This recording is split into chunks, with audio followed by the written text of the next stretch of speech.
The two great Polish heroes came together in this marvelous work.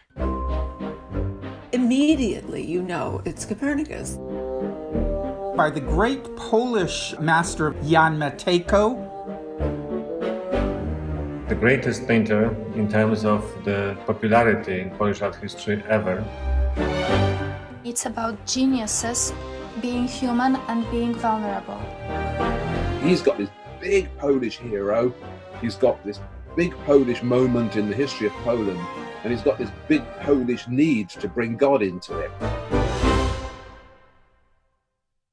My name is Christopher Riepel. I'm the Neil Westreich Curator of Post-1800 Paintings at the National Gallery and the curator of this exhibition. We are looking at a painting by the great Polish master of the 19th century, Jan Matejko.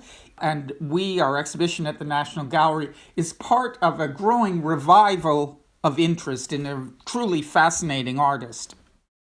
It is his representation, as the full Polish title has it, the Astronomer Copernicus, Conversations with God. It is a painting of 1873, painted in that year to celebrate the 400th anniversary of Copernicus, the astronomer's birth in 1473. Mateco is presenting us with an imaginary scene. We have no idea if Copernicus had conversations with God on a rooftop or not. My name is Dr. Louise Devoy, and I'm Senior Curator of the Royal Observatory at Greenwich. So Nicolaus Copernicus was a Polish mathematician and astronomer who's famous for his book called On the Revolution of the Heavenly Spheres. Copernicus outlines his quite radical idea about having a heliocentric universe in which the planets orbit around the Sun rather than the Earth, the geocentric model, which was the accepted idea at that time. And so this book is really seen as marking the beginning of the scientific revolution, the period when scholars started to question, measure, and really try and verify ideas for themselves. My name is Dava Sobel. I'm a science writer, and I've written a book about Copernicus and a play about him.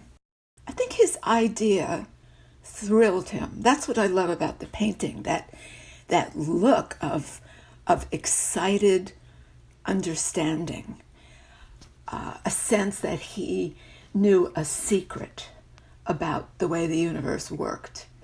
It seems as though Copernicus's idea wasn't such a big deal, but it really was. If you had to figure it out yourself, if no one had told you that the Earth was moving, it's not at all obvious. He didn't use any new instruments. It would be another 60 years or so before the invention of the telescope. On the right-hand side, there's a very tall mast-like object with two arms coming out of it. And this is called a triquestrum, essentially an angle measuring machine. Then I think if you look in his hands, he's holding a pair of dividers that you might recognise from your school maths kit. This is a nice little clue to those ideas about perfect spherical motion.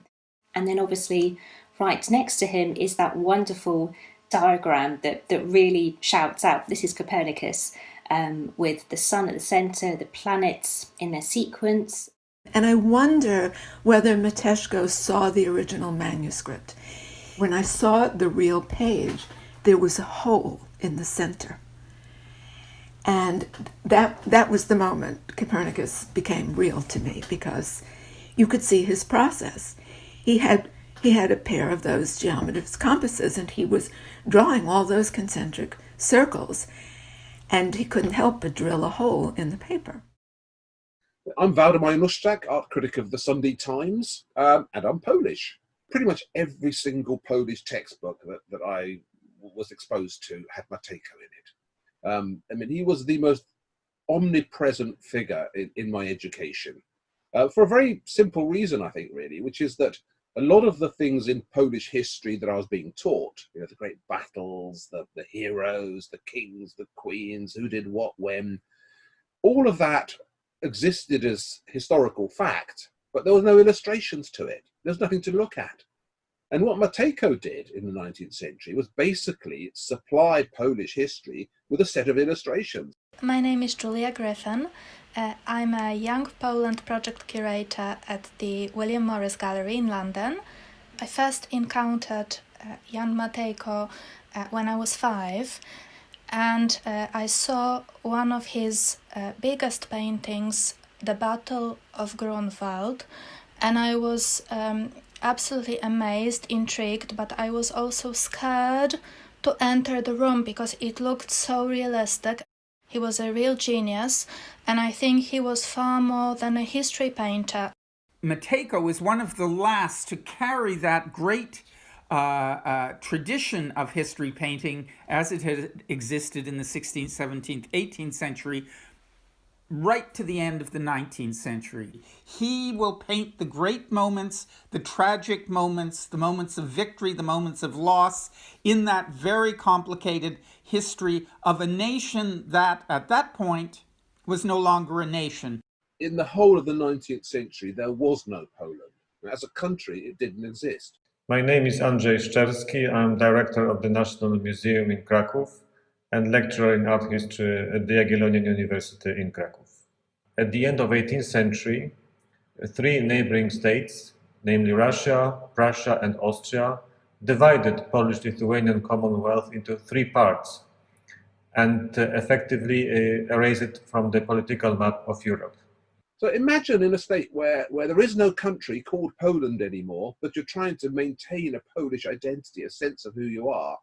Your art becomes critical or crucial in those circumstances. And I think Mateco gave himself this self-appointed task of filling the void.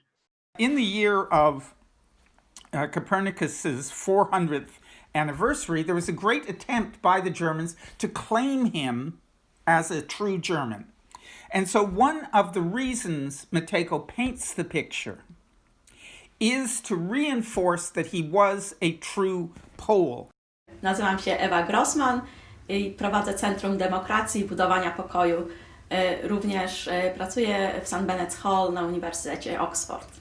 Od najmłodszych lat, kiedy uczymy się o planetach, o tym, jak w ogóle nazwać planety, uczymy się o Koperniku.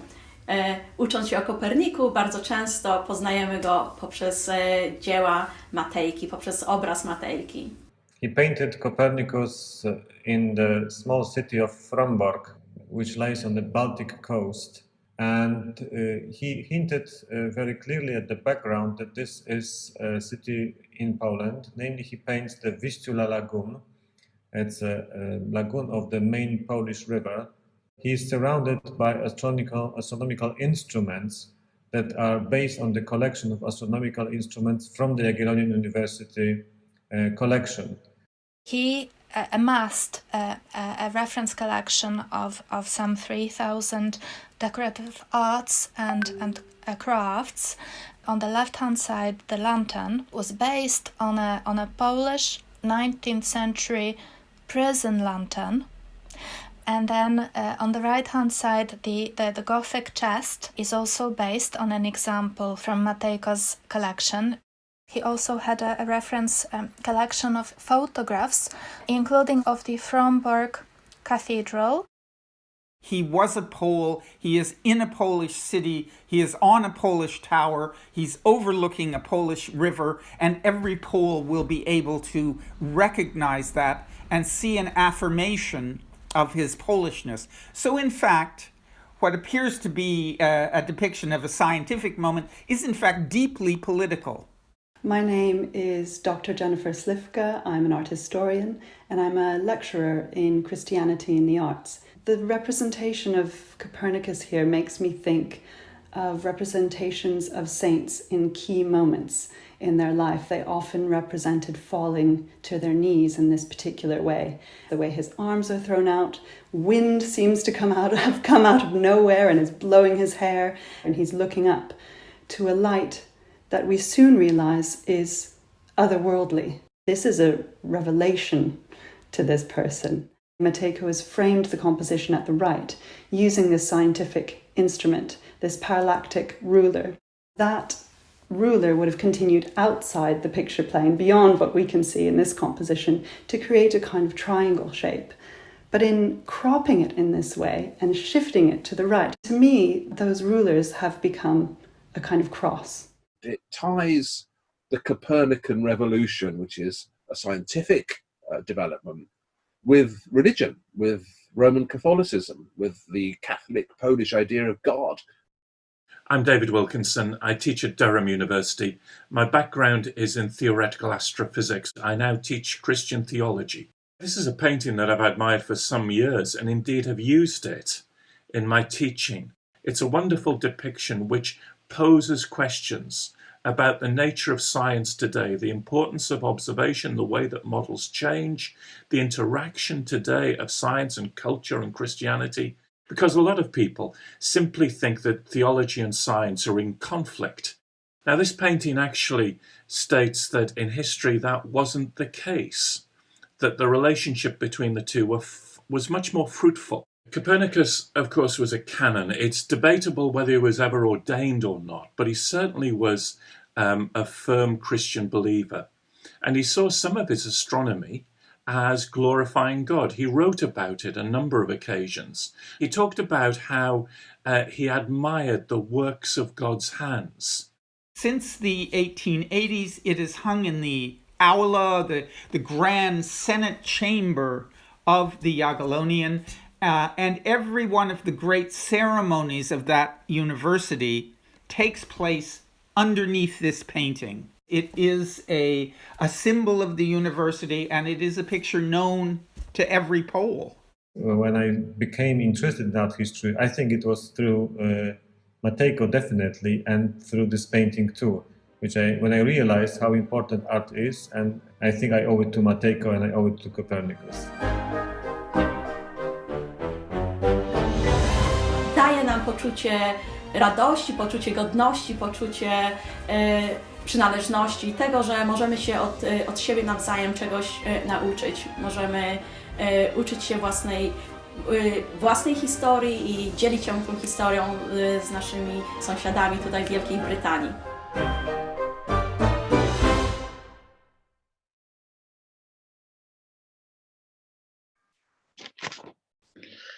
Ladies and gentlemen, good evening and welcome to our very special virtual event at Ognisko Polskie tonight. Before we launch into this event, I'd like to remind you that we're recording. So if you'd prefer not to be seen, please turn your video off, and you can also change your name in the list of participants. We prefer to see you, of course, so you can leave your videos on and it won't interfere with our transmission.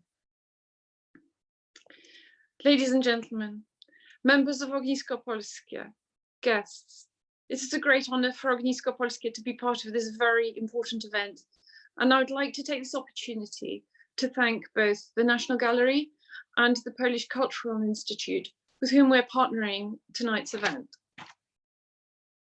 We're delighted to welcome Dr. Gabriela Finaldi, Director of the National Gallery, Professor Andrzej Szczerski, Director of the National Museum in Kraków and the Jagiellonian University, Marta de Zuniga, Director of the Polish Cultural Institute, and Christopher Riopel, the curator of the Conversations with God, Jan Matejko's Copernicus exhibition.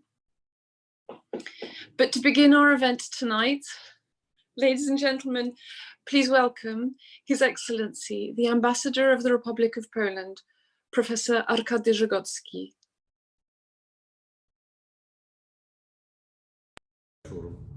Good evening, ladies and gentlemen, dear friends.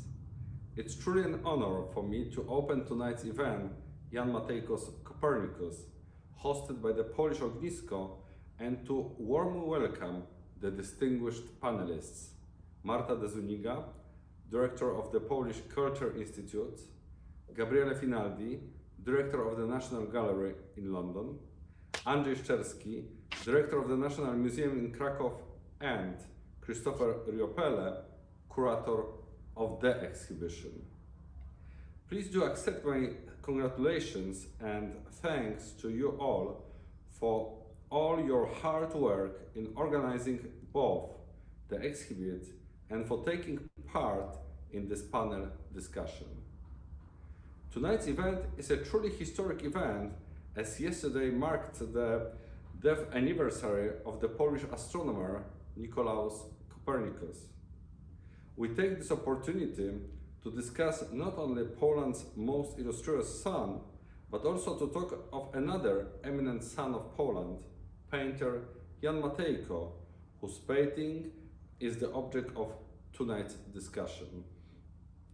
This painting has only left the walls of the Jagiellonian University once for Vienna, and today it is our privilege to be witnesses of this historic event of bringing this great work here to be enjoyed by the general public in London. And so we can say we are not only celebrating the eminent artist Jan Matejko, but also Polish painting in general, as the Jan Matejko's Copernicus exhibit in the National Gallery is also the first ever exhibit to feature a Polish painter in the history of the gallery.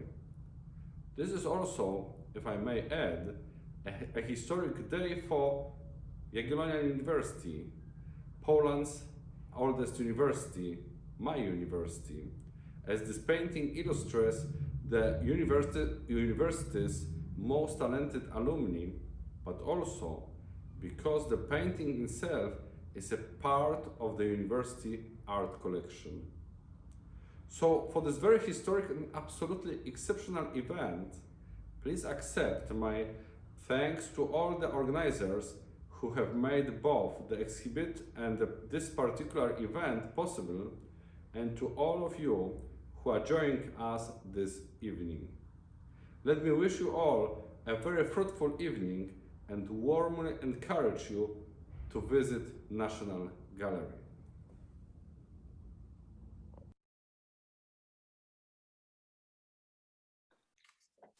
Thank you, Professor Arkady Żegocki. I'm delighted now to introduce the chairman of Ognisko Polskie, the Polish Hearth, Professor Emeritus of the School of Slavonic and East European Studies, UCL, Professor Jerzy Kolankiewicz. Good evening, ladies, gentlemen, and dear members of Ognisko, Polish Hearth. It is really a fantastic evening, and what the symbolism, texture, color, and composition of the painting means has been and will be explained by the speakers arraigned before us. For my part, I always turn to the oft-quoted excerpt from Józef Szujski's dramatic poem, play, see as you like, on Copernicus. Szujski was a friend of Matejko's, and he felt at liberty in 1873 to put these words into the great man's mouth, thus seeking to reconcile in those words rational thought with religious belief. The words run something like this. Copernicus is seen as saying, I will tell you everything. I can no longer keep it a secret. Listen, starry was the night, bright. On Frauenburg's tower I knelt, seeking the secret of the great sky. And towards my arms, raised in wonder, flowed the Lord's secret. There flowed the great world's secret, that which in words and numbers had been broken, but in one moment gave me inspiration. That, for me, summarizes much of what I see in the combination of Mateco and Kopernik through the words of that other great, but less known poet, politician, and philosopher, Józef Szujski. I'll just say a few words now in Polish, since I actually think the words of Józef Szujski sound a lot better rather than my own non-poetic translation. Co znaczą te symbole, kolory I tło tego obrazu, wytłumaczą nam specjaliści. Moje spojrzenie na ten obraz czerpię z cytatu poematu dramatycznego na tle historycznym Józefa Szujskiego, który był, jak wiemy, przyjacielem Jana Matejki. Z ust Kopernika słyszymy słowa, które dla nas łączą umysł naukowy z wiarą w Boga.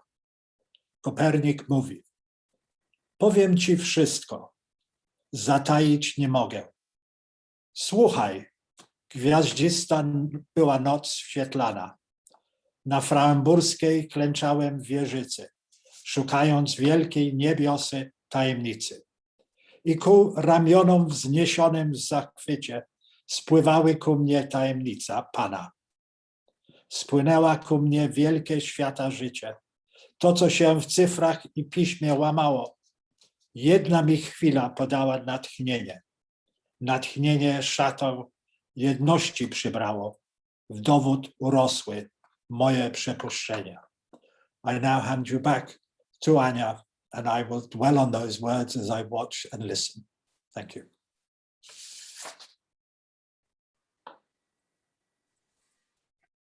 Thank you very much, Professor Kolankiewicz. And now, ladies and gentlemen, Marta de Zuniga, Director of the Polish Cultural Institute, London. Thank you very much, Anna. Good evening and welcome to everybody. My name is Marta de Zuniga, and I'm the director of the Polish Cultural Institute here in London. And I was really delighted to see the exhibition installment and also the opening last week. Not only delighted, I think I felt super privileged and very, very happy to see so many people interested in this exhibition throughout the last week as well. And I'm delighted to see so many members of the Ognisko here tonight, and also to see that there is so much media interest in Copernicus, both here and in Poland.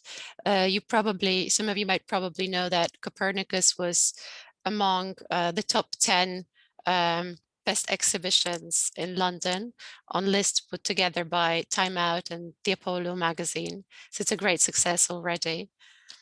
And it really is just thrilling to see and support this pioneering project of the National Gallery that allows Polish art to reach wider audience here in the UK, but also because of the National Gallery's prestige actually around the world. So special thanks for all of this go, of course, to two extraordinary people, Director Gabriele Finaldi and Curator Christopher Riopel, for making this absolutely beautiful exhibition possible and come true. I really think that we couldn't be more grateful than we already are. And I think the whole Polish community is really, really grateful to you, Christopher, and to you, Gabriele, for what you have done. And I would also like to thank Director Andrzej Szczerski from the National Museum in Kraków, who was there on the team from the very beginning, since the first study visit. And he has always been an invaluable support and help for us. And a very big thank you goes as well to the Jagiellonian Museum, which has generously lent us the Copernicus painting itself and brilliantly renovated its frame, which is now beautiful and shining. So I was also asked to say a couple of words about the Institute. And if I am to describe what we do at the Polish Cultural Institute, it is actually exactly that. We connect people, we connect organizations, support exchange of ideas, and build collaboration. And this happens through study visits, meetings, events, and when the ideas finally crystallize, we offer further support along the way. So I would like to thank the Ognisko again for organizing this meeting and this event. I'm really thrilled to see so many wonderful people here tonight, and I wish you a lovely and informative evening.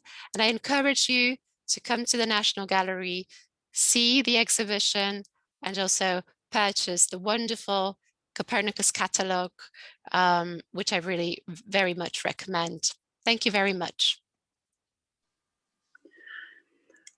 Thank you, Marta de Zuniga. Thank you to the Polish Institute for all the partnership in tonight's event, and also all the work that your organisation is involved in. We will put the links to how to be part of the exhibition, to come to the exhibition and the catalogue. We'll put all of that into chat for later. And you can also pose questions to our panelists with Q&A through the chat system. So feel free to have a look at that.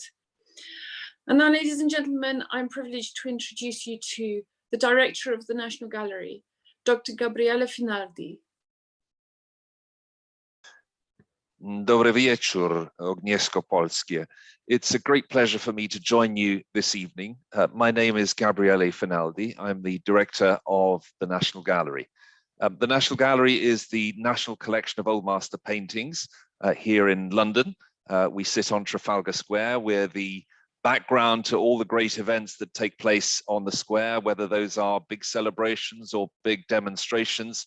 What you see as the backdrop is the facade of the National Gallery. The National Gallery was founded in 1824 as the national collection of master paintings.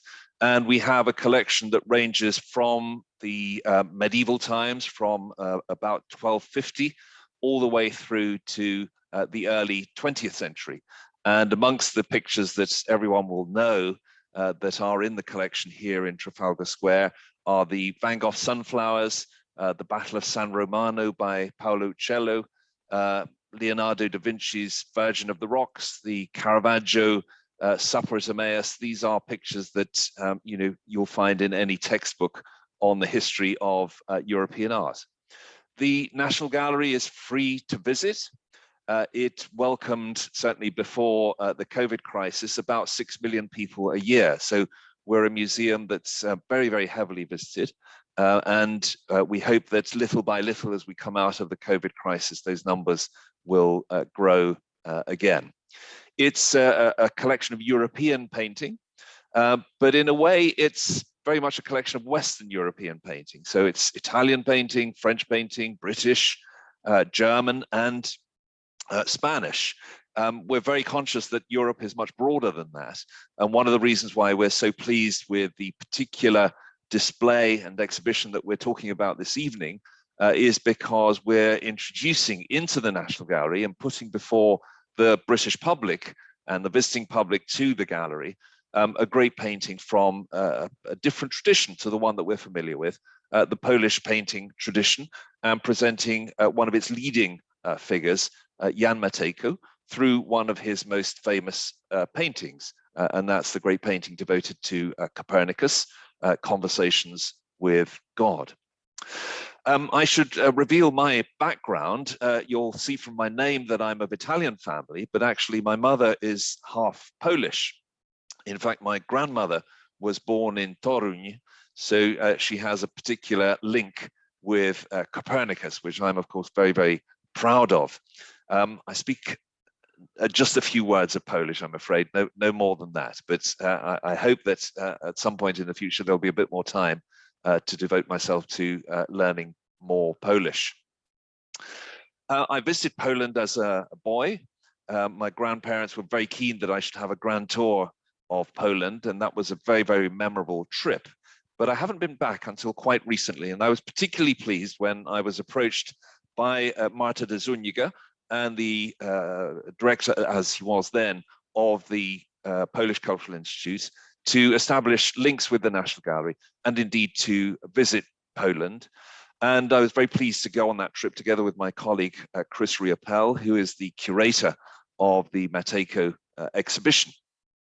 It was a fascinating visit, both on a personal and a professional level, and it sowed the seeds of this collaboration that we are celebrating today. It's a particularly close collaboration between the National Gallery, the Polish Cultural Institute, and indeed the National Museum in Kraków, the Jan Matejko House, and the Jagiellonian University in Kraków. So we are collaborating with the great institutions of the city, and I'm particularly pleased that with the support and help of the Polish Cultural Institute, we'll be able, I hope, to reach a very wide audience here in Britain.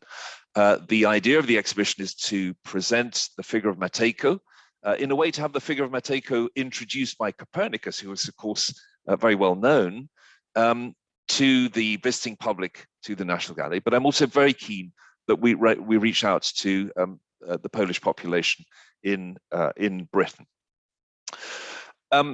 For us here at the National Gallery, we can confess considerable ignorance about the Polish artistic tradition, but we are learning fast. And I think Jan Matejko acts as the gateway, as the artist who introduces us to a very, very rich tradition, a tradition that stretches well back into medieval times. And one need only visit the National Museum in Warsaw, for example, to see the spectacular carved and painted altarpieces of medieval Poland, to see what a rich artistic tradition there is.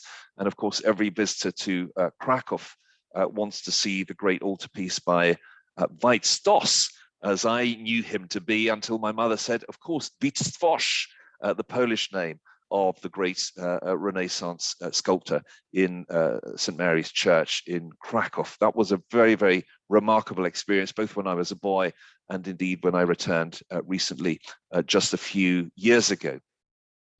And I think also one of the things that we are very keen to be more familiar with is the 19th century tradition of Polish painting, where Jan Matejko plays a very, very important role, and where painting forms part of a very kind of significant national discourse at a time when, of course, Poland exists as a nation, but not as a state.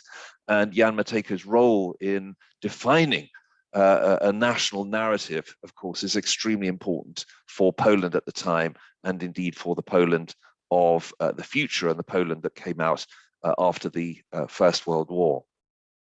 So Copernicus, the Jan Matejko painting made for the 4th centenary of Copernicus's birth, introduces us to the great narrative painting of the 19th century, these great sort of national episodes, these great national figures who helped define a story for Poland, and who act for us as an introduction to the fascinating history and the great achievements of the Polish nation.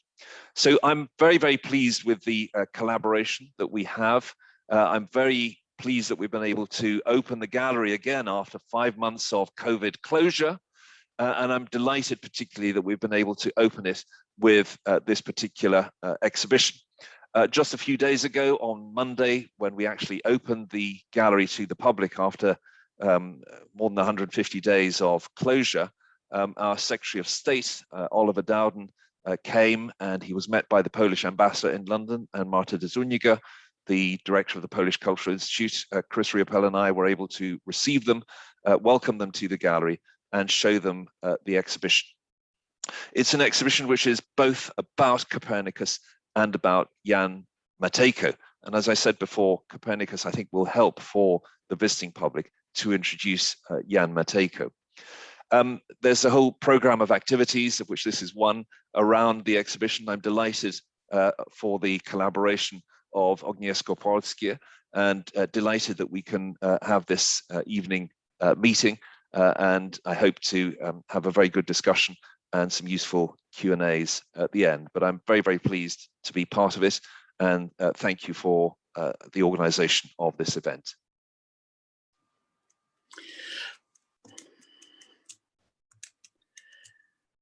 Thank you, Dr. Gabriele Finaldi. Serdecznie dziękujemy. Staying with the National Gallery, allow me to introduce Christopher Riopel, curator of the very beautiful Conversations with God, Jan Matejko's Copernicus exhibition at the National Gallery. Thank you so much, Anya. Let me share my screen. In fact, I don't see what I'm looking for. Thomas, can I call on you to rescue me? There we go. Thank you. Let me give you a bit of background. You have heard that in 2017, the director and I, with Marta de Zuniga, visited Poland simply to meet our colleagues in the museums, universities, and to look at where art history was, if you will, is in Poland at this time. We visited Warsaw and Kraków. And over again, as we visited and were so warmly welcomed at the great Polish museums, we saw two things overwhelmingly. The importance with which the museums of Poland address the question of identifying, of finding Polish identity. We were very lucky in 2017 to be able to see Andrzej Szerski's great exhibition in Kraków, Heritage, in which he sets out the great complexity of the questions of Polish identity. We saw with great clarity then how important a question it was. We also saw, as we traveled around, much great art, but that over and over again, everything in the late 19th century turns around Mateco. He is the great figure, he is the great teacher from whom so many generations would follow, and he is the person who more than any other works to define that question of Polish identity. Could I have the next slide? Here he is in his studio in the late 80s. He is a man in this picture only in his late 40s, maybe 50. And yet he looks very old, I think very much older. And I think a part of that is the position that he chose to take for himself in Polish culture as a seer, as a prophet. He is like an Old Testament prophet here in very many ways. The man who is going to lead Poland to an understanding of itself. Could I have the next slide?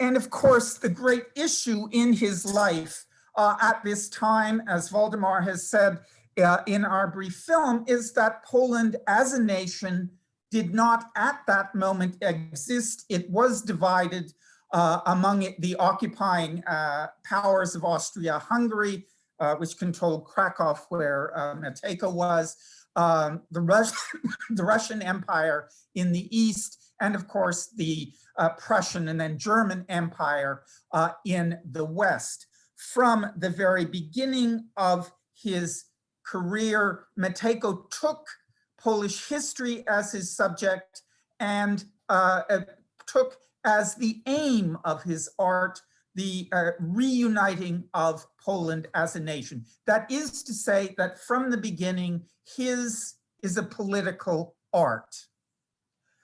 Could I have the next slide? I personally am not interested in the Polishness of it as an art historian, though I recognize that that is absolutely essential. What interests me tremendously and why we chose to begin our, what I hope will be an ongoing over the years look at Polish art, is the way in which Mateco revolutionizes the great tradition of history painting. Painting of the great events of history, the drawing of moral lessons in visual terms from those great events, the finding of meaning in history carried into art. This is a very old tradition from the Renaissance. The French Academy considered history painting to be the greatest, the most important, the most morally significant of all the arts. And what is so remarkable is that as this tradition, one might say, was dying at the end of the 19th century, here in Kraków, one man revolutionizes the possibilities of what you can do with history painting. This is the painting at which with which he began in 1862, his Stanczyk, a picture which one of the Kraków critics immediately declared upon seeing it that year, "Our history now has its painter." And it shows the court jester Stanczyk at the court of Queen Bona in 1533. You see through the open door Behind him, the revelers in the palace, there's a ball going on. Everyone is enjoying themselves, oblivious to anything but their the good time they're having. And here is the court jester who alone recognizes that something terrible has happened. Poland has lost Smolensk to the Russians. He alone realizes this is a crisis for the Poles. He alone is paying attention to that history and these events and what they mean. Not coincidentally, Stańczyk here is a self-portrait of Mateco. He is working himself into the very pictures he paints. But this picture with one principal figure, it's like a drama, it's like Shakespeare, he's like Hamlet or something. Great intensity of psychological expressivity worked into one figure from whom we generate the stories in our head. Could I have the next? His model, and he learned about him not in Paris, though he certainly sought out his works when he visited Paris, but as a student in Munich, learned about the great French artist, Paul Delaroche, who in the 1830s had defined a new kind of history painting. Here, the famous princes in the Tower, Edward V and his brother, the Duke of York, imprisoned by Richard III in the Tower of London. We are there with them. And this is Delaroche's great gift to history painting, that sense you are there, you are about to witness this. And you see the little dog on the left. He's alert suddenly to something. He sees a crack of light at the door on the left. He is realizing, and the princes themselves, we now realize, are coming to understand that their assassins who are about to strangle them are outside the door. So it is a vital moment in British history that is being depicted here by a Frenchman, but in a new, emotionally intense way. And I think Mateco immediately understood the power of this kind of history painting, and in works like Stańczyk began to absorb it. But he also began to paint in other modes. Could I have the next? Here, one of his most famous, of course, is the fall of Poland, that image of the 21st of April, 1773, when Poland is on the verge of being divided. The patriot Tadeusz Rajtan has flung himself to the ground, baring his chest, as if to dare these people to drive a stake into his heart rather than divide Poland. And there are the aristocrats. We get a sense that Mateco doesn't think much of them because he dresses them in very fancy French dress, as opposed to the good Pole Rajtan, who is defending the country. But it is at this moment that all is lost. It's much more ambitious in scale than the Stańczyk, many more figures, and our involvement in looking from one to the other, trying to find out who they are. And in our own mind, and Mateco himself said, it's always in our own mind that we have to study these pictures and come to our own conclusions as independent thinkers. This is his second type of history painting that he develops. And then could I have the next? Of course, we've already seen earlier the great Battle of Grundwald. Anyone who hasn't seen it, the first thing they have to understand is that this painting is 35 feet across. It is a huge panoply filled with literally hundreds and hundreds of figures, in thousands, in this great battle, moment of victory against the Teutonic Knights by the King of Poland and the Archduke of Lithuania. Again, one can become lost in pictures like this, overwhelmed by pictures like this. And so I just wanted to suggest the range of Mateco's output from these very small, intense, highly personal dramas to these epic depictions and the way in which, with his extraordinary technique, he is in complete control at all times. Every detail is under his considerable mastery. Could I have the next? He is already famous by the end of the 1860s, and not only in Poland. His fame is spreading across Europe very quickly. He's shown at the French Academy. He's been given gold medals there. Pictures have been acquired by the Emperor of Austria. The critics are talking about him everywhere. And then in 1871, as people begin to think about the coming 400th anniversary of the birth of Copernicus, and also see that a newly united Germany has launched what Bismarck called the Kulturkampf, the attempt to wage war by means of culture. That is to say, to prove the great cultural greatness of Germany by claiming many people, among the most important being Copernicus. The attempt by the Germans to say that Copernicus was a German. And that is the context in which, in 1871, Mateco decides he will paint the picture we know so well, claiming that, demonstrating, as it were, that no, Copernicus is a Pole and represents Polish values. Could I have the next slide? He is very specific in depicting Copernicus, the place where he followed holy orders at Frombork. Here is the cathedral on the left. On the right is the tower on which Mateco, all these years later, will depict Copernicus with the cathedral in the background. Next. And we also saw in the painting the model of the heliocentric planetary system, with the sun at the center, the Earth just being one of the planets that revolves around the sun.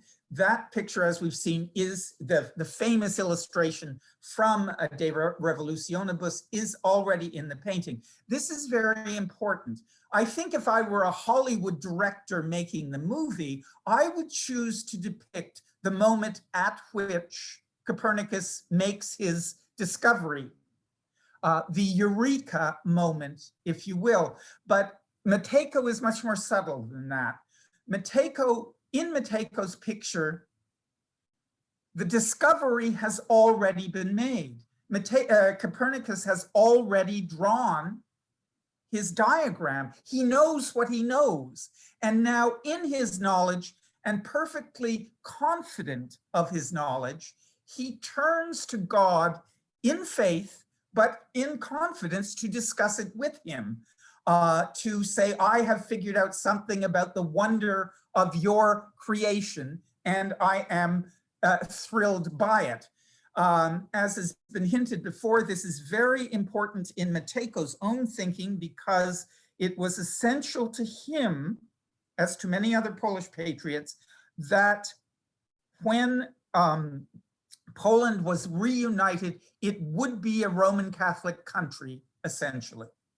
And so that idea that Copernicus was never excommunicated, that he always remained, unlike Galileo 50 years later, that he remained faithful to the church, unbroken with God, is absolutely essential to the argument Mateco wants to make in his painting. Could I have the next picture? Here is the wonderful, wonderful first oil sketch for the painting from the National Museum, hanging in the Jan Matejko house, only about a foot or a bit more across. Such a fresh piece of painting. It's very interesting. He almost has the composition right away. Almost everything is there that we will see in the final picture, but of course there's one thing extra that isn't there, which is the telescope. And when you think of an astronomer, you think of a telescope, certainly for Galileo you did, but it was pointed out to Mateco, who was a stickler for historical accuracy, that a telescope had not been invented in what must be about, he's about to represent about 1530. And so in the final picture, as we see, can we go on to the next? In the final picture, that telescope disappears. We do, however, and are very grateful to the Jagiellonian for lending us as well some of the astronomical instruments that the young Copernicus would have known, including this extraordinary astrolabe by Hans Dorn, which was given to the Jagiellonian University by Martin by Licha at the very end of the 15th century, when Copernicus was in fact still a student at the Jagiellonian. So he would have known this instrument. He might indeed have used his instrument. It was very moving when we installed this ridiculously beautiful object in the exhibition the other week, that there was great Zoom calls going on with Kraków all the way through. And they were doing something with it, which I couldn't quite figure out. It took a long time, but in fact, they reset the astrolabe so that it points exactly to the day of Copernicus's death in 1543, which is a wonderful touch, which you will enjoy when you see it. Next, please. Here is a very amusing caricature that Mateco himself made, showing him painting the picture itself in the chaos of his household on Florianska Street in Kraków, the children running amok, the wife looking none too happy with what was going on, all kinds of events going on, a sense that he is creating his great art even amidst the ruckus of family life. Could I have the next? The picture, of course, hangs in the Collegium Novum of the Jagiellonian. It was bought, the minute it was shown in Kraków in 1873, a subscription was mounted by the people of Kraków to buy it and to present it to the Jagiellonian. It has been there ever since, only leaving once, as the ambassador pointed out, to go to the World's Fair in Vienna in that same year, 1873. The visit to London is the only time since then it has left Kraków. It hangs in the great room behind those 5 large windows. Could I have the next? And this is the day in July of 2019, when Marta did Zuniga and I were there to finalize with the Jagiellonian University and Museum the loan. This is its position in the room. Everything else had been removed. They left it there for us to see it in its place. It was then to come down later that day and to be the restoration, the very beautiful restoration, both the picture and the frame that were done in preparation for this long journey and exhibition was just about to begin. So I show you this picture to remind you where it hangs in the Senate chamber of the university. Next, please.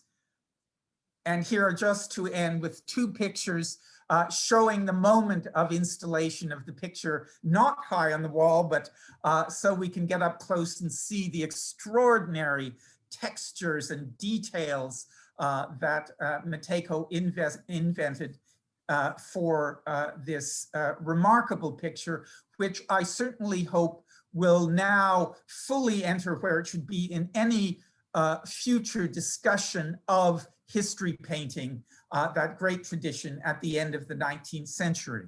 So thank you very much.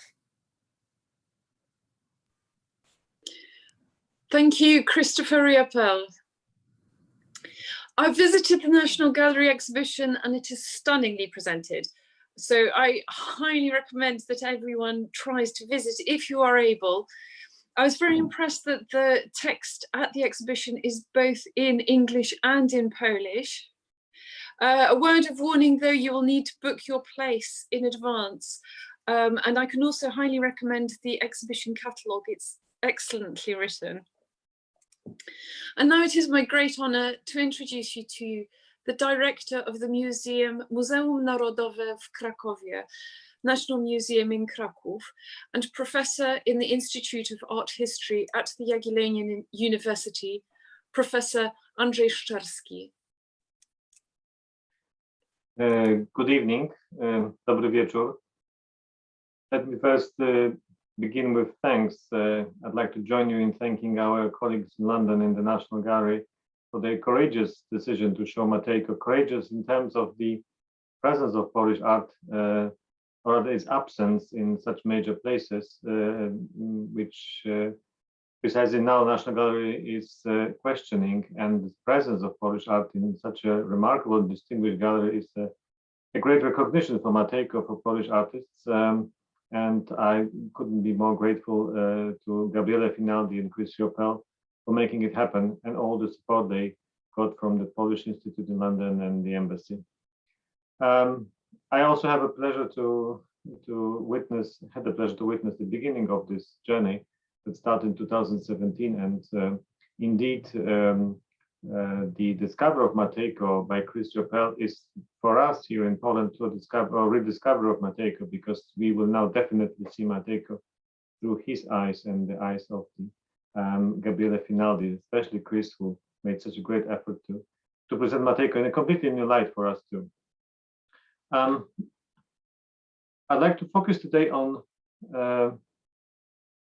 several issues regarding, if I may come to the my images right now, regarding Mateco, which I hope you can see in the photo in his studio. Indeed, Mateco is a remarkable figure, not only as an artist, but besides the personality. You can see here a man in his early 50s. He died very soon afterwards, and in such a short span of life, he managed to be, in his youth, a revolutionary. He joined the Polish insurgents against Russia in 1863 in a major uprising called January Uprising, to actually fight in the fields with arms against the oppressors. He wasn't very successful due to his feeble health, and then he switched to become an artist. But he never left this idea to gain for Poland recognition and to claim back the independence. He nevertheless gave up arms and started to paint. But as you dig deeply into his vision of Polish history, you realize that it's not an accidental selection of subjects. In fact, he picks up for his paintings. Indeed, he's making a kind of complete and coherent historical cultural policy to present Polish history in a completely new light and show its highs and downs, ups and downs, but also to present it as a major element of the European history, and to somehow claim back with his painting the Polish cultural identity, and especially the political independence. It's quite curious to realize that Mateco was not Polish by birth. His father was Czech, and he came to Kraków as a young man to teach music. Until the end of his life, he never spoke Polish properly. His mother came from a German family who came to Kraków in the late 18th century. They were a family of saddlers, and they ran their business in Kraków afterwards. Mateco was born into such a remarkable family. Nevertheless, he consciously, following his friends, chose to be Polish. Of course, his mother spoke Polish, but and she let him be introduced into Polish culture. But the same was his father, who also was fascinated with Polish culture. That's why they raised him up in the recognition of Polishness. But it's important to realize that Matejko chose especially to be Polish for various reasons. I'm sure he was fascinated with the lifestyle of Polish everyday life, the glory of the merchant's family, the aristocratic tradition, Catholicism that was mentioned to us already several times today. And Matejko was a very devout Catholic and he was fascinated with Catholicism. But I think especially it was the Polish history that really fascinated him, and he wanted to be part of the story. He wanted to illustrate it. He wanted to feel comfortable in it. And that's why he decided to study it so carefully. But he's not only claiming back the Polish independence. It's one of the most interesting things to realize that Matejko also saw the importance of the reawakening or recognition of the whole pre-partitioned Polish-Lithuanian Commonwealth, which included the nations of Lithuania, present-day Belarus, and Ukraine. In fact, in his paintings, he very often shows figures from Ukrainian history. He is very much recognizing the importance of Lithuanian part of the Polish-Lithuanian Commonwealth. In the Battle of Grundwald, the actual hero is a Lithuanian duke rather than Polish king. And interestingly enough, he was also very much supporting the Czech independence thought because of his father's background. And he also was invited even to be a professor at Prague at some point due to his pro-Czech sympathy. Nevertheless, he gave it up and he decided he wants to stay in Kraków because he felt so much Polish and he felt obliged to continue his quest for the recognition of Polish history and claiming back Polish independence. And one of the key things he decided to paint was to select figures and events from Polish history that had universal or European impact. So he picks not only subjects from precisely Polish-Lithuanian history, but also events that had impact on the history of France. He paints Jeanne d'Arc as also a Catholic saint. He paints John Sobieski, who saved the Christendom at the Battle of Vienna, and he gives the painting dedicated to John Sobieski at the Battle of Vienna to Pope in Rome as a gesture of reminding the Pope, the head of Roman Catholic Church, that it was through Poles that Catholicism persisted in Europe. And he paints Copernicus. He paints Copernicus who, as Chris very elaborately explained, he wants to present as a Polish scholar. I would say it's quite far-fetched hopes for an artist to become an almost an equivalent of non-existing state in his cultural policies. But Matejko could do it because in Polish 19th century history, the importance of artists was paramount. In fact, he himself set the tone for such importance of artists' oeuvre, presenting paintings as a kind of a public events. In fact, he was recognized as such as someone called Inter Rex. Inter Rex was a tradition of Polish-Lithuanian Commonwealth to have in between the kings who were in Polish history elected by nobility. Once the king died and before the election of the next one, there was a period, sometimes several months long or even a year, when there was no king on the throne, and there was an interrex, so in between kings figure, and it was usually the primate of Catholic Church in Poland who actually effectively ruled the country, being master administrator of the country. Nevertheless, he was in between the kings, the ruler of the state. So Matejko was regarded as such interrex in late 19th century in his lifetime. So he was the actual ruler of Polish hearts and minds and spirits, in between the kings, the last king of Poland, who abdicated in late 18th century, and the future king of Poland, or the ruler of country, once it's regained independence. And here on the slide, you can see a scepter presented to Matejko by the Kraków City Council, precisely in recognition of him being the interrex, the ruler of Polish history, Polish hearts and minds. It was given to him in 1878 on the occasion of presentation of the Battle of Grundwald, which we have already seen. Is the greatest and the biggest painting he ever painted. Here is also a chalice, a symbolic recognition of his grand statue in public life. So it's important to realize that, as Chris very rightly said, that artists in late 19th century in Poland were actually political figures, those who touched upon the issues of national identity, the Polishness, or the importance of the independence. So therefore, it wasn't too far-fetched hopes for Mateco that with his paintings he can actually change the course of history. No, it was precisely what he was aiming at, and he actually got there, because it is precisely through his paintings that the Polish history became very, very well known, not only internationally, but also especially among white Polish social strata. Mateco very carefully and consciously worked on the promotion of his art. With the support of various organizations of Polish patriots in all three partitions, he organized a public display of his paintings with large crowds being always attending them. He produced a booklet explaining what is what in the picture, who is who in the picture, and what kind of scene is there presented. He even worked himself very carefully on producing reproductions of the paintings, and he was very careful in distributing them as wide as possible. He also worked with photographers who made photographic reproductions of his work so they can reach wide audience. So he wanted to teach the Poles around all three partitions about their history. One has to remember that it wasn't that easy because, for instance, there was no exclusively Polish language university in Kraków until 1860s.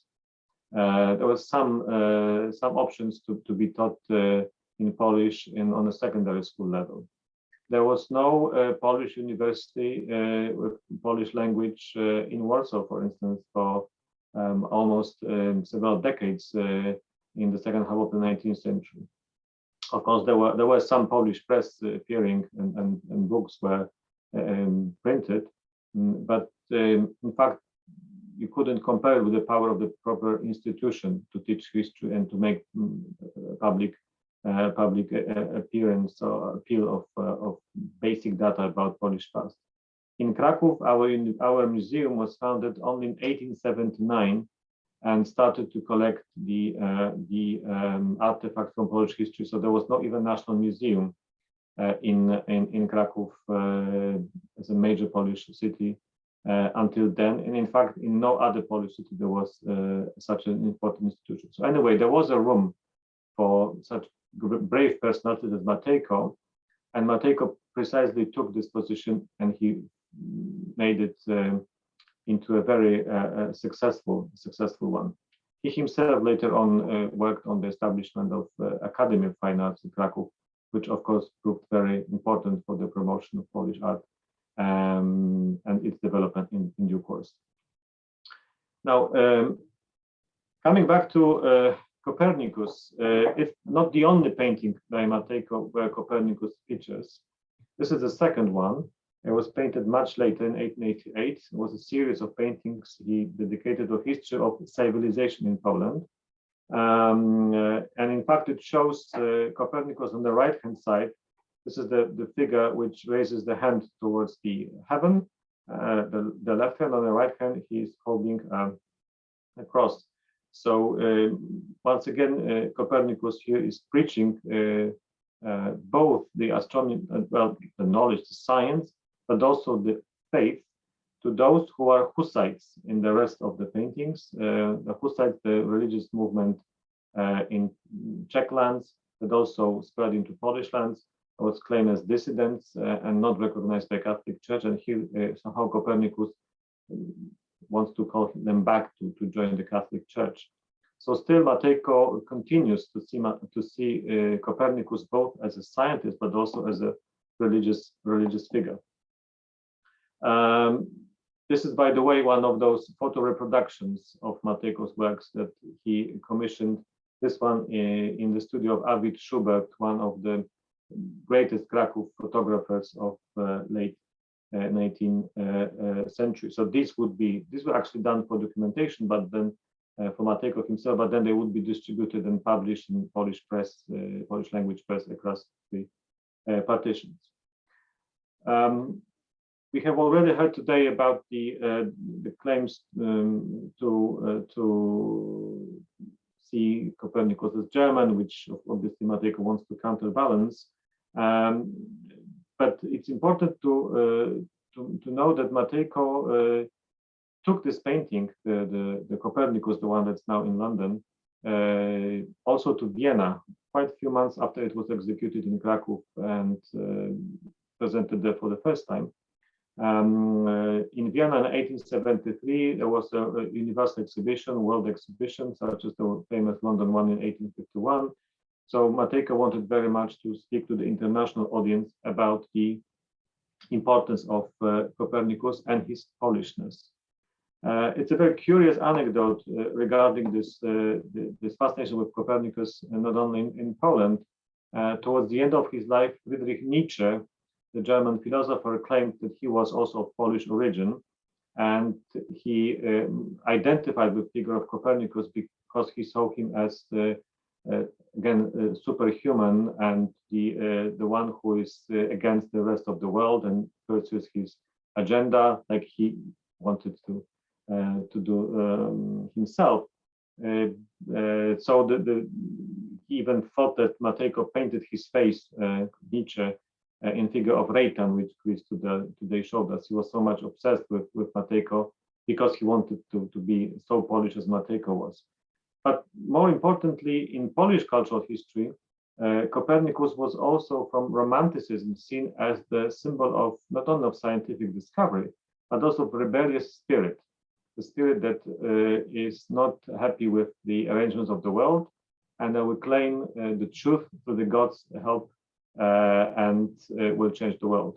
Of course, it had also political meaning hidden in it, because this was also the way that Poles somehow justified their quest for independence, which for many in Europe, for most in Europe, was precisely a dream not to be ever fulfilled. So Copernicus was also a figure that a lot of Poles identified with, not only because he was a genius and he was showing the gloriousness of Polish scientific achievement from the past, but he was also the one that symbolizes the free human mind and spirit in quest for aims that were regarded by the rest of the world as unthinkable.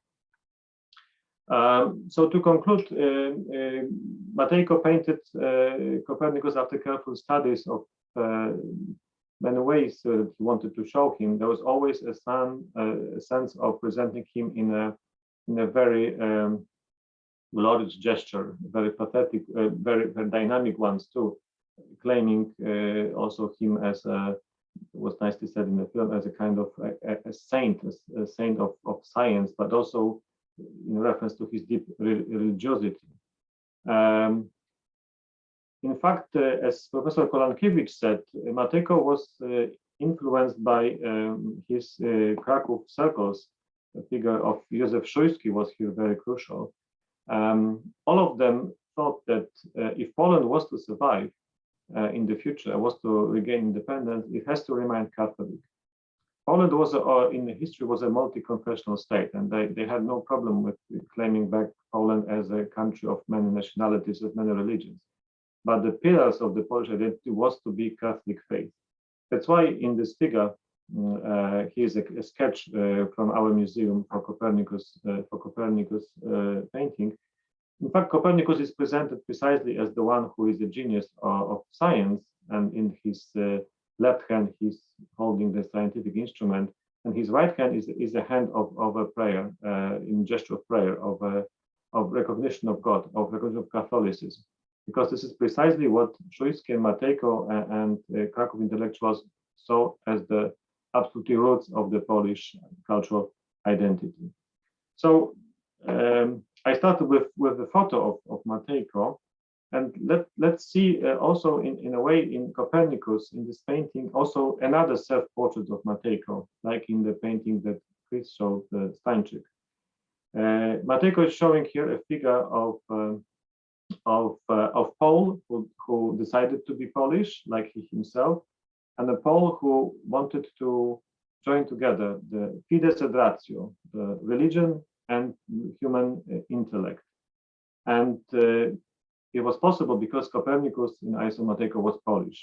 And his Polishness precisely allowed him to make his great discovery, because he was able to combine the power of human mind with his deep religiosity. So therefore, in a way, it's also a self-portrait of Mateco himself, and a kind of vision of how the Polish culture would find its roots in order to flourish, but also to allow Poles to regain independence. Thank you very much.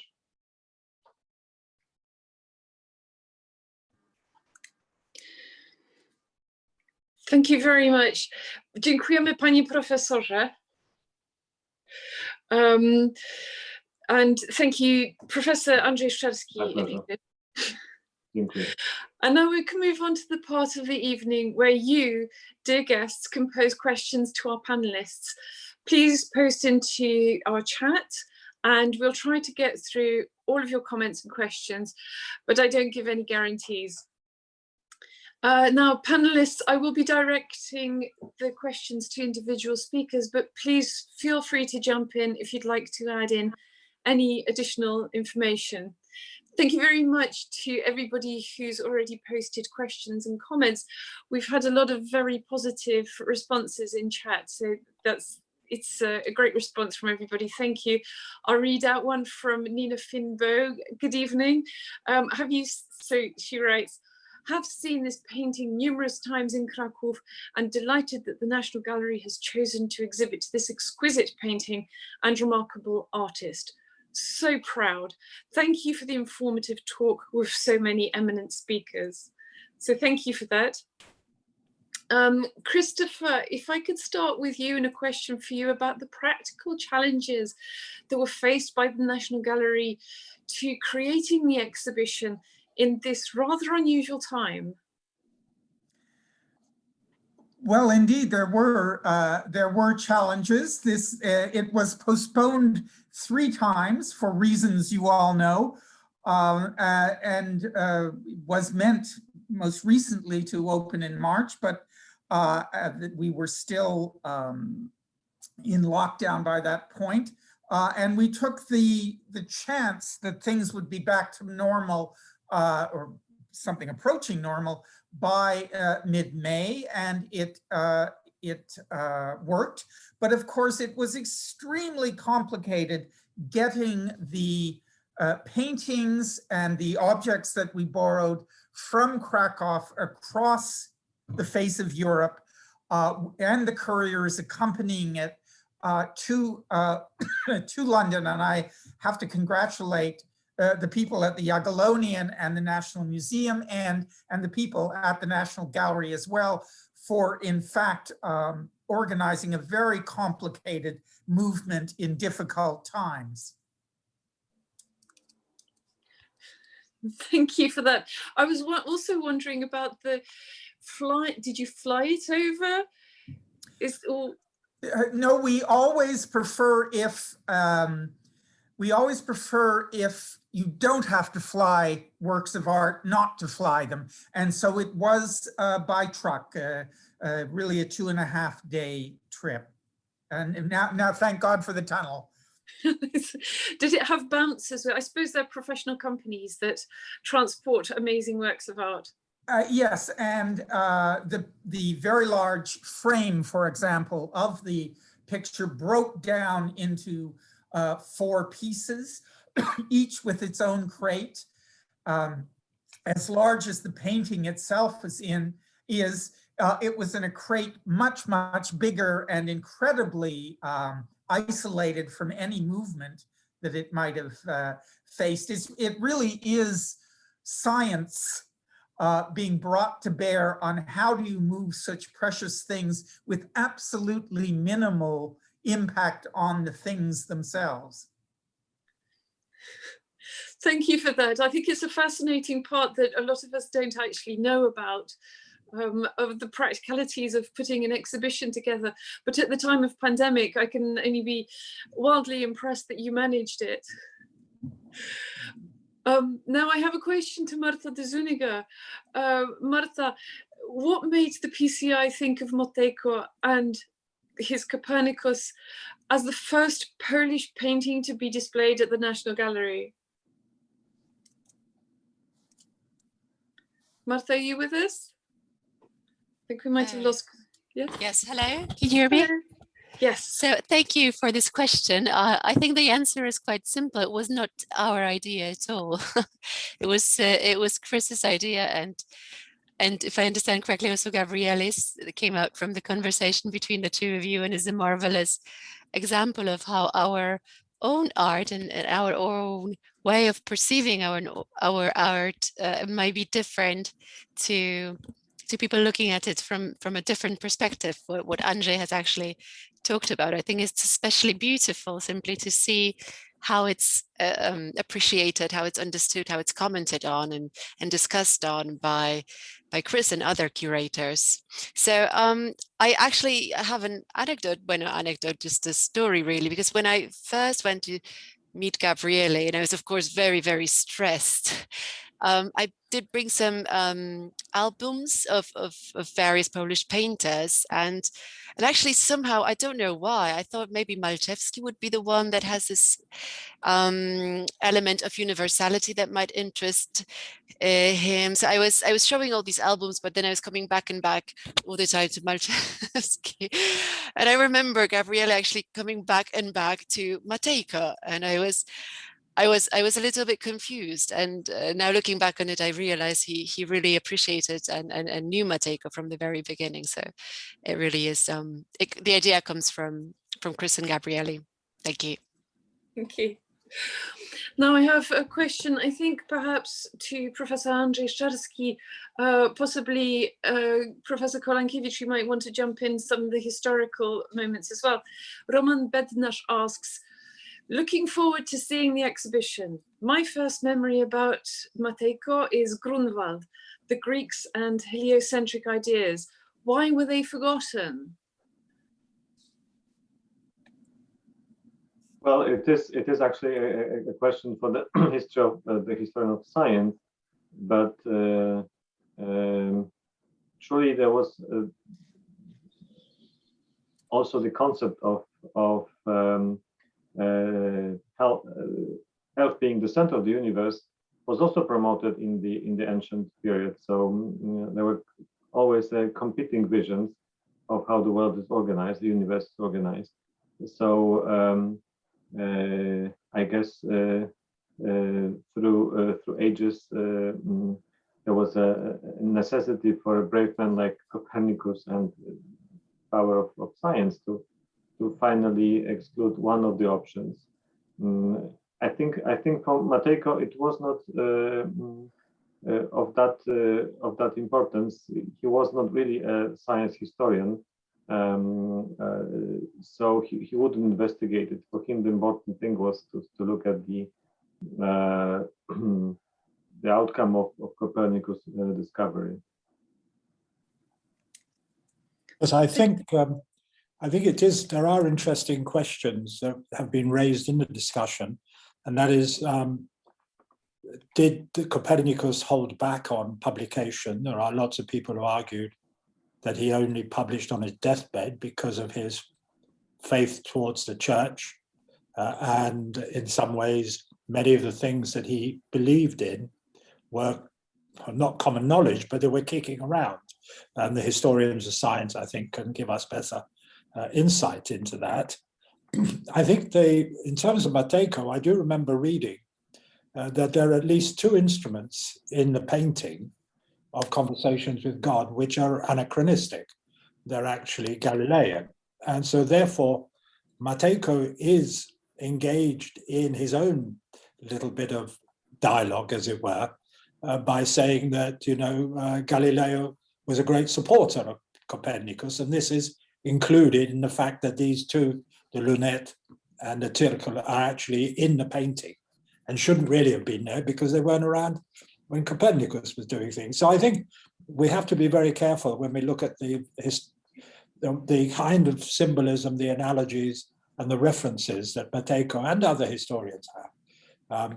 My own view is that Mateco is, I think, a great painter, and I hope that we would then move on in the next exhibition to maybe see some Cossack come to London as it were, inheritor of some of that tradition in a different style, but certainly someone that could raise the blood just as much as it were, Mateco does. No, certainly there are, the more one looks at and reads around, I mean, the reference that I made to Szujski's play, Poemat, at the end has Copernicus receiving almost a permission of Rome to publish what he's published. It also has a very interesting discussion about the relationship of Copernicus to Protestantism, and in particular to Lutheranism. You know, was he doing the work of the Reformation or not by what he was speaking about? And all of these things are, as Professor Szczerski pointed out, they were all part of the dialogue, both within the Kraków circles, but also earlier as well. So the great thing about this exhibition and this single painting, it makes us go off in so many different directions related to Polish history, Polish science, Polish religiosity, but also its relationship to partition. One of the interesting points were also made, and this might go back to the director of the National Gallery's origins in Torun. We understand that Torun offered to buy the painting, and for obvious reasons, because Torun was Prussian at the time, even though it was the birthplace of Copernicus, Mateco turned it down, and then the good citizens of Kraków bought it. So in a show of his own view of what he felt about this painting and where it belonged, it didn't belong where Torun was, where Copernicus was born. It was where the integral heart, as it were, of Poland was at that time, namely in Kraków.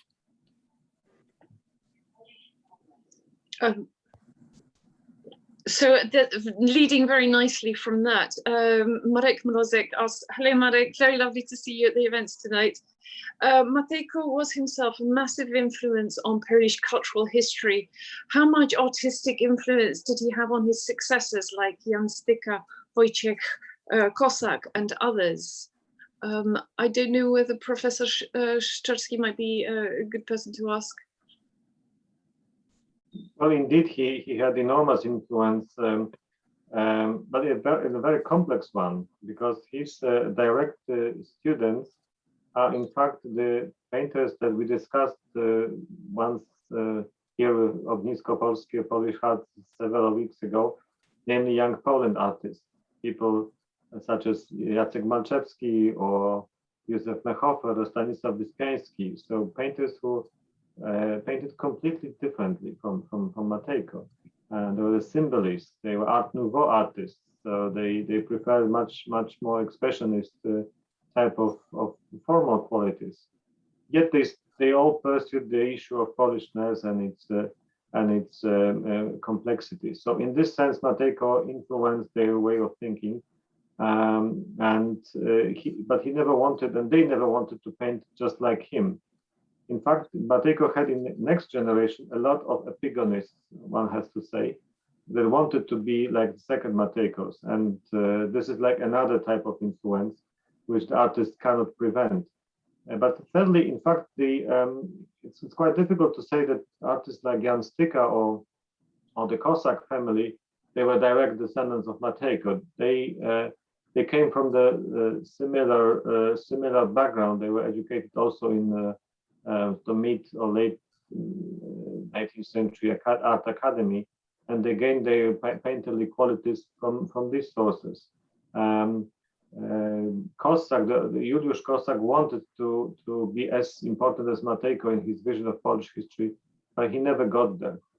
He became also extremely beloved among Poles, but he lacked this the power of the vision. He lacked this historiosophy of Mateco. He lacked the intellectual quality of Mateco's works. So one could say that this was an alternative route to Mateco in Polish historical painting. Still, one has to say that they became also the illustrators of Polish history, but without that powerful impact of Mateco, definitely. And interestingly enough, you can see the returns of Mateco on and on, also in post Second World War art, even in the communist Poland. When Mateco returns first of all, in a very bizarre way, in the socialist realism, as he's claimed to be an example of the sort of Polish realism that can be developed in the framework of Stalinist censorship, which was obviously an assault of artists, but it happened. So Mateco, there was a great interest among the socialist realists in Mateco in the 1950s. It quickly died out. But then, interestingly enough, he returned in the anti-governmental art as a symbol of Polish resistance. So figures that we already saw today of Stańczyk, of Rejtan, they were claimed by the, for instance, Solidarity artists in the 1980s to represent the Polish intellectual freedom and this quest for independence. Artists such as Zbylut Grzywacz and Grupa Wprost from Kraków, they often refer to Mateco, but also those who were active in the 1980s. And interestingly enough, today, Mateco is, I think, awaits rediscovery in contemporary Poland. And I think the London exhibition will be actually a stimulus for that. And we will see how we will really appreciate Mateco once again from this perspective. Because the London exhibition shows us once again in Poland, not only how good he was as a painter, but also how much, as Christopher Riopel said, his vision of painting, the importance that he attaches to painting, is of universal value. And I think this is what needs to be appreciated today. It's very interesting how his context changes through historical times. As a historical painter, I suspect he's very, very valid, but also as an artist of such great superiority, he's also somebody that could be everyone could be very proud of in the country. I might just add one particular history of these paintings. Not surprisingly, a lot of these paintings were actually hidden during the war because the Germans wanted to destroy them as symbols of Polish cultural identity. And a lot of them were hidden in very bizarre places. They were partly damaged in the war. They were effectively restored after the war in a very brilliant way. But this also somehow shows the power of these paintings. You know, that you rather destroy them than have them present, because if you want to defeat a country, you have to destroy Mateco paintings in the Second World War. It's very sad that they wanted to destroy them rather than steal them for their own galleries or private walls. No. It's very telling. Of course. Yes, it's very telling. It's very telling. I'm very pleased that you mentioned Young Poland. I think I don't know if people don't know, but Professor Andrzej Szczerski was part of our Young Poland event last year, highlighting an exhibition that hopefully will take place later on this year in the William Morris Gallery in London, and also was co-author with Julia Griffin, who was also part of our event tonight. I saw her name in the list, and you saw her earlier in the film.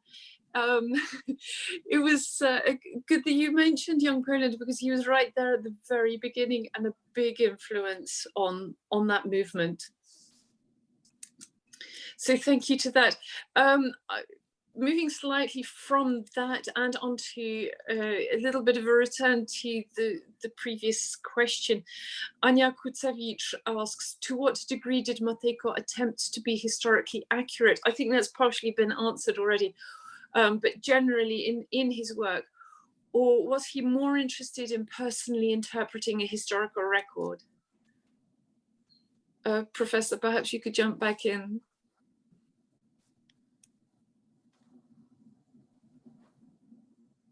Yes, Mateco is both careful in terms of accuracy of several details in the paintings. He wants to make them as realistic as possible in the creation of history, but he's never really interested in being an archivist.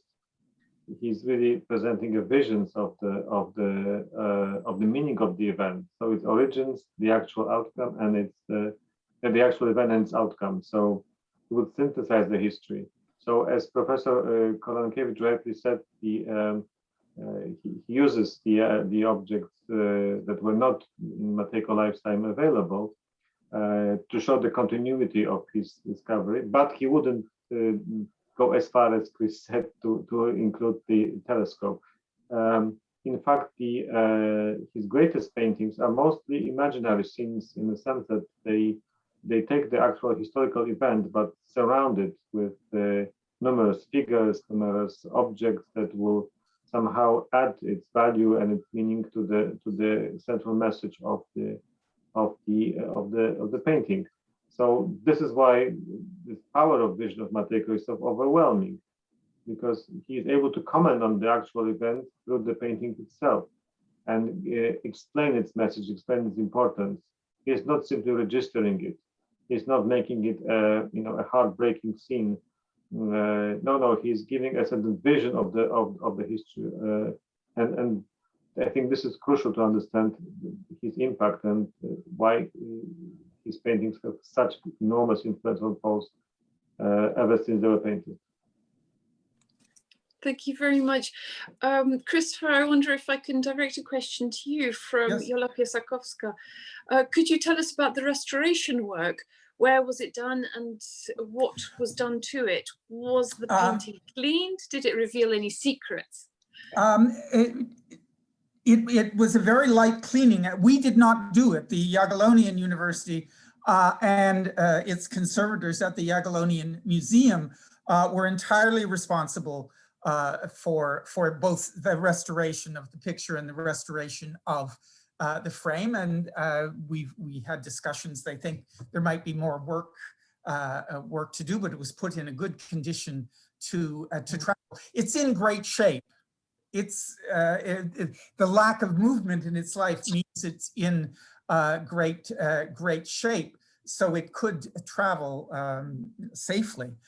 If I could go back actually quickly to one thing that Andres said, it would be a great service if more of Mateco's writings were translated into English. I think they would come as a revelation, because the way he writes about how you construct a history painting like this, how you imply both the past, how did we get here, and the future, where are we going to go because of this incident. The way that he makes time something very, very fluid in his pictures and describes it very, very evocatively is unlike anything anyone else was writing about history painting at that time. Thank you. You're actually, Christopher, if I can keep you on for a little, you're under quite a bit of pressure to put more Polish artworks into the National Gallery. So I don't know if you realise that what you've started. I've got a question which is from Katie Carr. Good evening, Katie. Lovely for you to join us. Thank you for the inspirational exhibition. This is a landmark moment for Polish art in the UK, and it certainly is. Considering that the Polish language is the second most spoken after English in the UK, will the National Gallery be open to creating a permanent Polish art exhibition, especially since Poland had played such a huge part in contributing to world peace during World War II? Let me say that the vast majority of paintings in the national collection, this has been true since 1824, have been given to the nation. And so I encourage collectors of Polish art to think of us as a wonderful repository for Polish paintings. This is the primary way in which the nation's collection grows. Very good, thank you. We look forward to seeing a lot more Polish work, and you'll get a lot more exhibition attendees. Considering the length of the queue yesterday, the National Gallery, when I was there. Now, this is Ela Grabinska-Raubusz, and it's a question about the Catholicism, we've had a few questions about the Catholicism aspect of this, and I'm not really sure who to direct this to, so I'm assuming that a few people might want to answer to this. Jump right in, and hopefully not all at the same time. So Ella asks, one of the speakers mentioned that there is a question mark over whether Copernicus himself was ordained. Nevertheless, he came from a very Catholic family. His maternal uncle was a bishop, his sister and one of his nieces were nuns. We also know that the De Revolutionibus was published pretty much on his deathbed. Now that was partly answered earlier, but also that Copernicus had finished actually writing it some years prior. Therefore, the question is, how much of this timing was entirely due to him not wishing to antagonize the Catholic Church authorities? So I don't know, Christopher, if you're interested in answering this, or Professor Jerzy Kolenkiewicz might also want to jump in. Could I just make a quick start? From what I've read, I mean, Copernicus, it appears, had taken orders at least up to the deacon level, which committed him to chastity, though commentary at the time indicates that he didn't abide by that. But it is possible that he did hold back on his publication because of any kind of vows he might have made in terms of his level of ordination. So certainly that's the point. I think the key, if I could just very quickly going back, that the point made by Christopher and Professor Szczerski, that the amount of research that, and Christopher quite rightly points to this, that Mateco did before this painting, we know he started in 71, 72, and it would be fascinating, maybe it's already been done, if the Jagiellonian University could actually give us access or know what kind of books, papers, etc. he looked at and inquired into before he produced this painting. Because as has been pointed out, it isn't something that was just a painting. There was almost a historical, national, religious and other tractatus in everything that he was doing. But I think the religiosity is there, and as someone of his constantly indicated, the fact that for him it's a synthesis of reason, which drives him, and faith to which he adheres. And it's one that I think many people in modern times also have to deal with. So it's not a subject very distant from our hearts. But I'm sure there must be more people who may know about his religious, as it were, involvement. One thing I would say was that for a very long time in history, the act of attending university was very closely allied with minor religious orders. If you attended Oxford or Cambridge until the middle of the 19th century, you left with minor religious orders. It's why Roman Catholics couldn't go to Oxford or Cambridge, because your minor religious orders were in the Anglican Church. So that connection is of education and religion was very close in European history. Yes, we know that my alma mater, the UCL, was set up in order to allow non-communicating people who are not communicating Anglicans to actually attend university, and why King's College was then set up in opposition to that godless institution, as it was called, namely UCL. But you're absolutely right that that element of religiosity and scholarship, seems to have sat quite easily in academic life in this country, probably less so because of its association with national identity in Poland, where we know during the period 123 years of partition, and then we know subsequently under communism, it was the integrating force, and people of science, of politics, etc., under communism could at least feel that the umbrella of the church gave them the ability to speak, think freely, even though it was often seen by them subsequently that that wasn't quite where they belonged. Yes, you're absolutely right that when we look at the tensions that Mateco is pointed to and his own national origins come into this, then it becomes even more fascinating. But yes, I hope that the Jagiellonian will let us. I'm sure there must be papers by now which have been written in terms of what Mateco studied before he painted this particular painting. Professor Szczerski might know more about this. Yes and no. We have a large archive of Mateco, but he's not very well documented what he read. One may assume only. He never really kept any record, and he was extremely well educated, was self-educated man to a great extent, and he was reading books already as a teenager about Polish history. So it's quite hard to have a hard evidence what he actually did read, but we know what the Kraków circles were inspired by, and for instance, there is a book by Kazimierz Brodziński from 1810s. He started to write it then already. That talks about Poland as Copernicus of nations. For instance, yes, that Mateco might have read in his youth, and so this identification of Copernicus with Polish irredentism and the quest for independence was already present about 20 years before Mateco's birth. So he definitely was educated in these circles.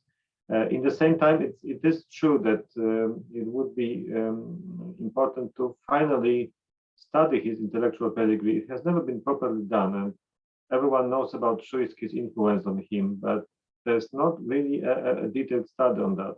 Also, what Chris said, Mateco didn't write much himself, but there's a lot of his notes, accidental, random notes that we know of, and they have to be finally studied and published. So I fully agree with your points that we have to still learn a lot about Mateco sources, really, of his intellectual and artistic achievements. In fact, just to add one thing is to say how interesting is the French reception of Mateco in his lifetime, because it also presents a number of examples of how Polish history was read internationally. And they also tried to describe Mateco in what Chris hinted at, so in the tradition of French intellectual thought, especially on the idea of national thinking. So Ernst Renan, for instance, is often claimed as a reference. So Mateco also can be read in terms of international intellectual life, because he would definitely read not only Polish authors, but also French, German, well, possibly British, although I'm not sure. British writings were not so popular in Poland then. I think there's still a lot to discover about Mateco intellectual background. I think this is very interesting, and thank you very much. That's quite a complex series of concepts that we've had to tackle. Considering the subject matter, just to add, because we've had a lot of really lovely comments coming through, and slightly on the matter of that, so Roman Bednash popped in a comment saying that I run a U3A astronomy group, so have two reasons for looking to seeing this painting. Important for Polish history and astronomy, have learned a lot this evening. Many thanks. But has raised many ideas for further research, which is a mark of a great presentation. So thank you very much to everybody for what I would agree is a great presentation so far. Can I ask also, Professor Szczerski, whilst you're here, we have Richard Bihar has asked, where can Mateco's Hołd Pruski be seen? Is it in the National Museum in Kraków?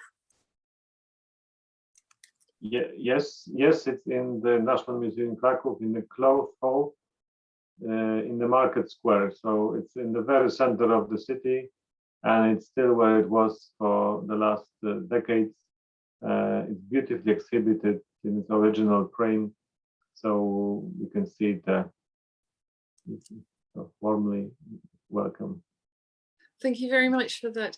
I don't know if anybody wants to add anything. So we've kept our presenters for participants for a very long evening so far, and we still have the possibility of going into, so we call satellites. We have little breakout rooms after the event, and people can talk amongst themselves, and hopefully some of our presenters can stay with us.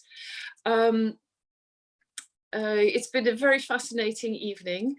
Keep the comments coming. This will be shown on YouTube in the near future, so we'll be able to watch it again, and it helps to digest all of the information that we've managed to get through.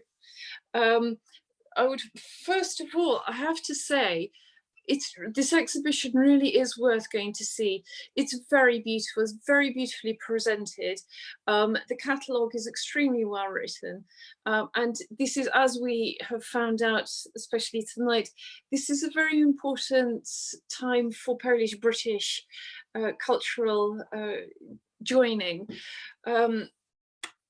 So we've put in all of the information of how you can join into the exhibition on our chat, how to get hold of the exhibition catalogue, and also how to join our YouTube. If you wanted to have a look, we've got other events, including the Young Poland, Młoda Polska event with Professor Andrzej Szczerski and Julia Griffiths, and the William Morris Gallery. It's a very lovely event.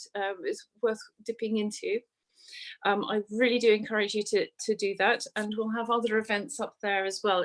It's not our full series of events. Now, ladies and gentlemen, we're tantalizingly close to our being able to open the club, but we will be continuing our Zoom events. So please do keep an eye out on our social media. Now, I'd like to thank His Excellency the Ambassador of the Republic of Poland for being part of this event, the Ognisko Polskie chairman, Professor Jerzy Kolankiewicz, Marta de Zuniga, the director of the Polish Cultural Institute in London, Dr. Gabriele Finaldi of the National Gallery, and Christopher Riopel, curator of this exhibition, Professor Andrzej Szczerski. Thank you very much for being part of this and helping us to understand what is a very large subject matter. Thank you, everybody, and I invite you to the breakout rooms, our satellites. Thanks a lot. Thank you.